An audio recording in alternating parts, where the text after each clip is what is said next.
दोस्तों नमस्कार, आप देख रहे हैं दैनिक लाइव न्यूज 24। मैं हूं वीरेंद्र कुमार। आज सिमुलतला आवासीय अपना स्थापना दिवस मना रहा है। ऐसे में जमुई के लोकप्रिय जिलाधिकारी राकेश कुमार ने शिरकत करते हुए क्या कुछ हमारे साथ बातें की, मैं बताने का प्रयास करूंगा, दिखाने का प्रयास करूंगा। जानते हैं, जैसा कि आप नेतरहाट के तर्ज पे सिमुलतला आवासीय विद्यालय का गठन किया गया।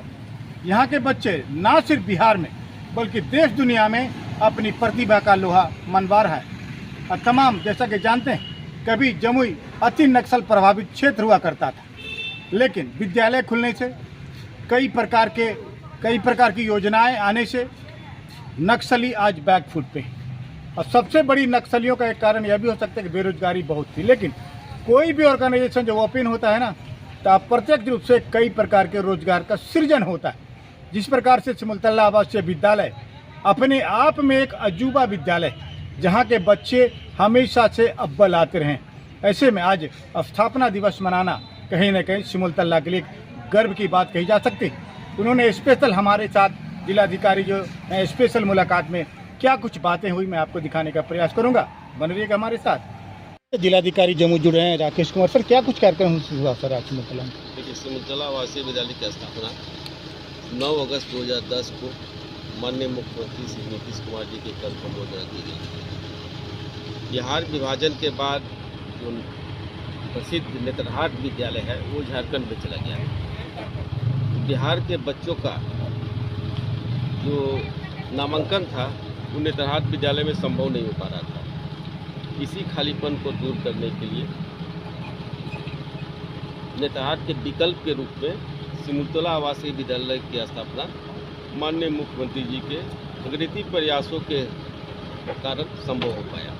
और कहीं ना कहीं सर एक नक्सलाइट एरिया हुआ करता था पहले, जमुई और सिमुलतला नरगंज वगैरह, तो कहीं ना कहीं सर एक तरह से नक्सलियों के मंसूबे पर भी पानी फेरा गया सर। जिस प्रकार अगर कहीं कहा जाता है सर बिजली पानी सड़क और अच्छे विद्यालय चले जाते हैं तो उस क्षेत्र का विकास होना लाजिमी हो जाता है सर, तो इसको किस रूप में देखते हैं? नहीं, यहाँ तो ठीक है विद्यालय में, और जो शिक्षित हो रहे हैं बच्चे और उत्कृष्ट प्रदर्शन भी कर रहे हैं बच्चे। यहाँ के बच्चे अखिल भारतीय सेवाओं, मेडिकल, इंजीनियरिंग सब में जा रहे हैं।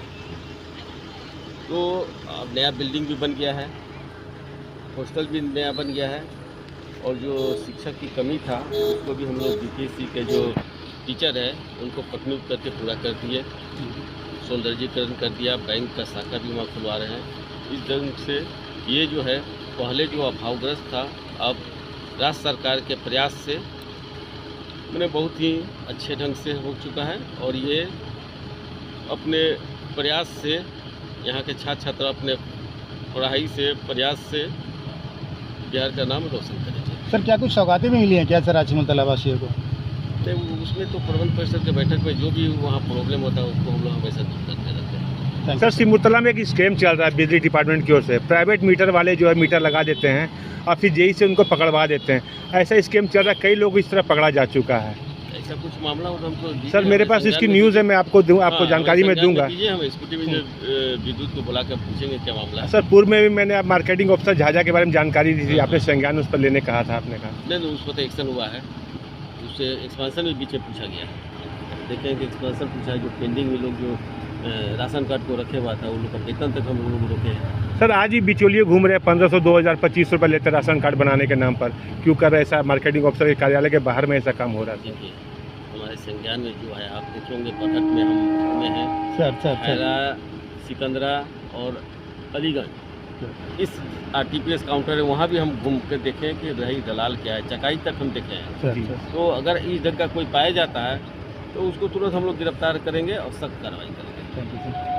कार्यक्रम के मुख्य अतिथि स्थानीय विधायक भाई दामोदर रावत, जिलाधिकारी महोदय, उप विकास आयुक्त महोदय, भाजपा के डीडीओ साहब, विद्यालय के सभी शिक्षकगण और दूर दराज से आए हुए बच्चे के सभी अभिभावकगण और बच्चों, आज हम लोग इस विद्यालय के 15वां स्थापना दिवस के उपलक्ष्य पर उपस्थित हुए हैं। सौभाग्य से आज जिला अधिकारी महोदय भी यहाँ उपस्थित हैं। विद्यालय का जो माननीय मुख्यमंत्री जी ने सोचा था, उनका ये ड्रीम प्रोजेक्ट था विद्यालय की स्थापना का। यह भूमिका निभाने वाले उस समय हम लोग यहाँ के तमाम किसानों से 50 एकड़ भूमि मुफ्त में दान देने का काम कराया था। उसमें स्थानीय बगल के सांसद गिरधारी यादव जी की भी अहम भूमिका थी। विद्यालय की स्थापना में स्थानीय विधायक की भी अहम भूमिका है। मैं ध्यान आपके आकर्षित करना चाहता हूं कि माननीय विधायक जी का भी और जिलाधिकारी महोदय का भी इस विद्यालय के लिए, उस समय जो विद्यालय के लिए जमीन 50 एकड़, तो सबसे पहले जो स्वयंसेवी संगठन का गठन किया गया था वह कमिश्नर मुंगेर की अध्यक्षता में था। कलेक्टर साहब दीदी की बात जानना, कमिश्नर मुंगेर की अध्यक्षता में इस विद्यालय का प्रबंध समिति गठित था। हम बहुत प्रयास करते थे कि किसी प्रकार सिमुलतला आवासीय विद्यालय का प्रबंध समिति का बैठक हो जाए। तो कमिश्नर मुंगेर अगर बैठक बुलाते थे तो फाइनेंस कमिश्नर उनसे सीनियर होते थे, उनके कमेटी में जाते ही नहीं। शिक्षा सचिव उनके सीनियर होते थे, वे जाते ही नहीं थे। इस प्रकार सिमुलतला आवासीय विद्यालय का काम पेंडिंग होता था। इस काम में रुकावट आ जाती थी। तो हमने, जब वृषण पटेल मुख्यमंत्री थे, तो हम लोगों ने बिहार विधानसभा में ध्यान आकर्षण लाकर इस कमेटी को चेंज कराया कि जब कमिश्नर नौतरहाट विद्यालय के अध्यक्ष हुआ करते थे तो कमिश्नर के हाथ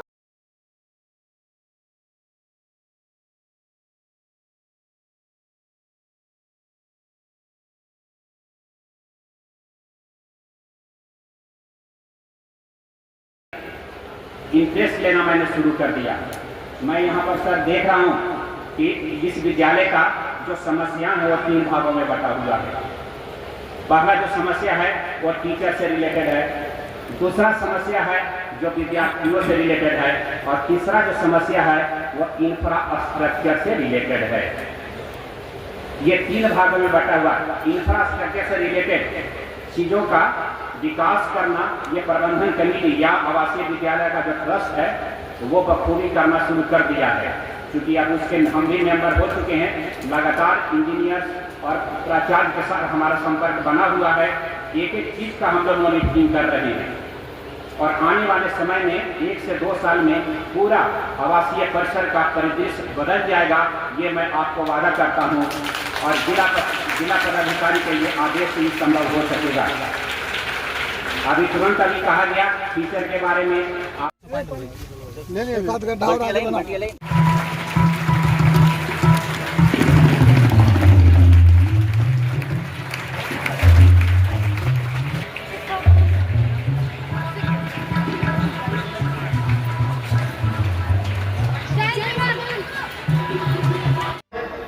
राज्य स्तरीय एवं अखिल भारतीय स्तर की विभिन्न प्रतियोगिताओं में उत्कृष्ट सफलता हासिल की है।